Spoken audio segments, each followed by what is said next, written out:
மக்களை தமிழ்நாடு அரசு போக்குவரத்து கழகம் அன்போடு உங்களை வரவேற்கிறது. Election express 2026.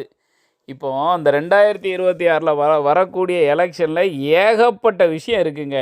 நம்பர் 1 ஏடிஎம்கேக்கு வாழ்வா சால்வா அப்படிங்கிற ஒரு மேட்ரு. வாழ்வா சாவாங்கிறது ஏன் அப்படின்னா, ஏடிஎம்கேல 7-8 பேரும் தனித்தனியாக பிரிஞ்சு போய் நிற்கிறாங்க. ஐயா எடப்பாடியார் தனிமையில் நின்று மித்தவங்களோட வச்சு ரன் பண்ணணும்.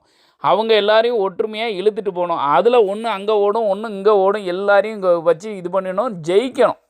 ஜெயிக்காட்ட இந்த 7 பேரும் தனியாக போயிருக்கவே இன்னும் வரும் காரி துப்பிடுவான் ஐயாவை. அப்போ இந்த 7 பேரும் தனியாக போயிருக்க கதை ஒரு பக்கம் இருக்கட்டும். அதில் பாதி பேர் என்ன பண்ணுவான், வேணுக்குன்னே விஜய்க்கு சப்போர்ட்டாக போய் நிற்கணும், டிவிகே கட்சியில் போய் நிற்பான். ஐயாவுக்கு ஒரு வைத்தறிச்சலை கொடுப்போம் அப்படின்னு சொல்லி. இதெல்லாம் ஒரு பக்கம் இருந்தாலும் திமுகவில் ஐயா ஸ்டாலின் அவர்கள் முதலமைச்சராக இருக்கிறாரு. அவரோட மகன் உதயநிதி ஸ்டாலினை எப்படியாவது சிஎம் ஆக்கணுங்கிறதுல அவரோட குறிக்கோள் இருக்கும்.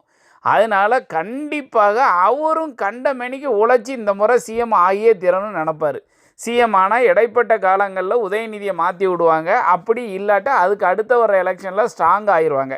பொதுமக்களுக்கு ஏகப்பட்ட அளவுக்கு இன்ஃப்ராஸ்ட்ரக்சரை வளர்த்து கொடுப்பாங்க, நல்லா செய்வாங்கன்னு ஒரு 10 வருஷத்துக்கு டிஎம்கே இந்த முறை கண்டிப்பாக வெற்றி பெறும். என் மாங்குன்னு உழைப்பாங்க.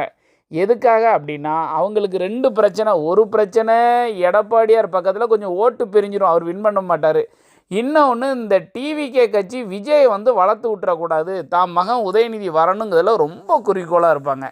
இதுதான் இந்த வருஷம் 2026 எலெக்ஷன். அண்ணன் நாம் தமிழர் சீமானனை பற்றி கவலையே பட வேண்டாம். போன முறை 11% ஓட்டை வாங்கி அவரோட கட்சி சின்னத்தை தக்க வச்சுக்கிட்டாரு. இந்த முறை அந்த ஓட்டு வாங்குறது ரொம்ப கேள்விக்குறி. அதோட ஓட்டு எண்ணிக்கை குறையிறதுக்கு வாய்ப்பு இருக்குது. காரணம் டிவிகே அண்ணன் விஜய் அவர்களால் தான். பார்க்கலாம் எப்படி இருக்குன்னு. 2026 எலெக்ஷன் எப்படி இருக்குன்னு பார்ப்போம். வாருங்க எல்லாரும் சேர்ந்து வாக்களிப்போம், பார்க்கலாம்.